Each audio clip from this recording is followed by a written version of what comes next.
নমস্কার বন্ধুরা, আমি সৌমি আর সৌমিস কিচেনে আপনাদের সবাইকে স্বাগত জানাই। আজ আমি চলে এসেছি নতুন একটা রেসিপি নিয়ে। রেসিপিটা কি এবং আমি কিভাবে তৈরি করছি তা জানতে হলে ভিডিওটি শেষ পর্যন্ত আমার সঙ্গে থাকুন। চলুন দেখে নিই রেসিপিটা আমি কিভাবে তৈরি করছি। আজকে আমি কাঁচা আম দিয়ে ম্যাঙ্গো সুইটস তৈরি করে দেখাবো।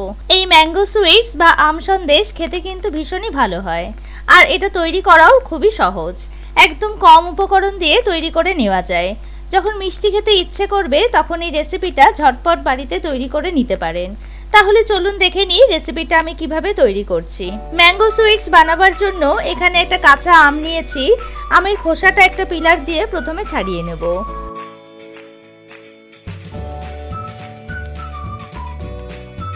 আমের খোসাটা এইভাবে ছাড়িয়ে নিয়েছি।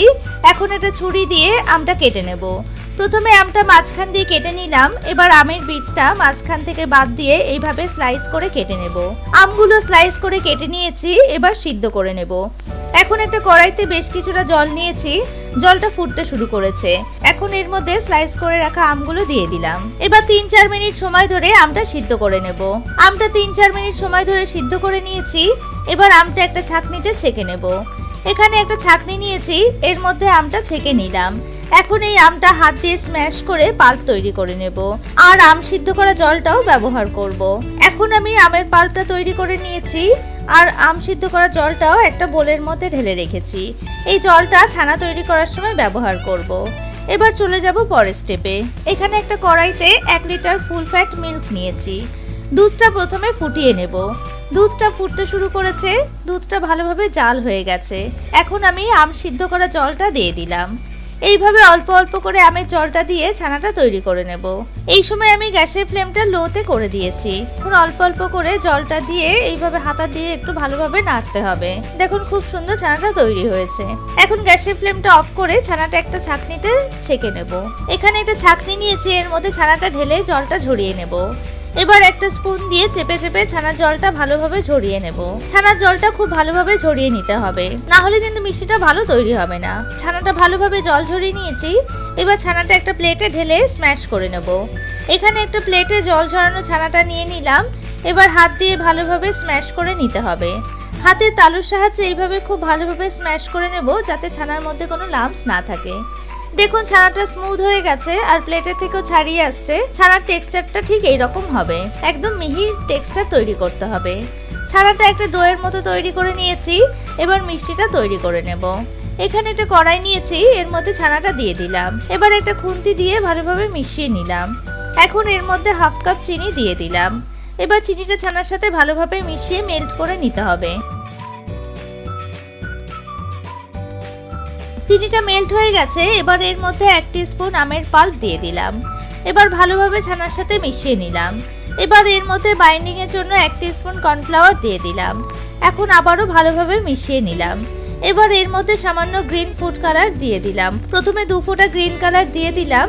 এবার ভালোভাবে মিশিয়ে নিলাম। কালারটা একটু কম মনে হলে আরো 2-4 ফোঁটা ব্যবহার করা যেতে পারে। ছানাটা ভালোভাবে মিশিয়ে নেওয়ার পর কালারটা একটু হালকা মনে হচ্ছে। এখন আমি আরো 2 ফোঁটা ফুড কালার দিয়ে দিলাম। ছানাটা এবার ভালোভাবে মিশিয়ে নিলাম।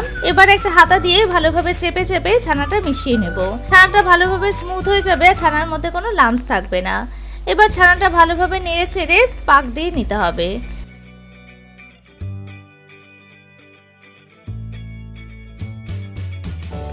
ছানাটা ভালোভাবে পাক হয়ে এসছে, কড়াই থেকে ছাড়িয়ে আসছে। এবার নামিয়ে একটা প্লেটে ঢেলে নেব।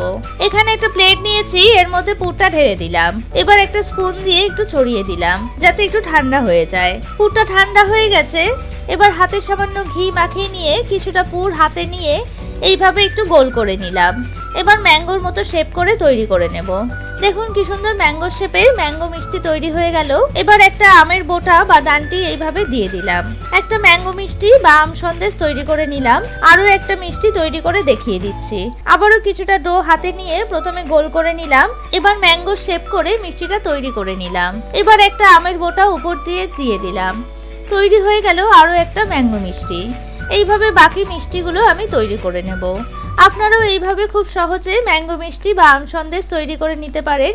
রেসিপিটা বাড়িতে তৈরি করে আমাকে কমেন্টস করে জানাবেন কেমন হয়েছে। ভিডিওটা ভালো লাগলে একটা লাইক করবেন আর বন্ধুদের সাথে শেয়ার করবেন।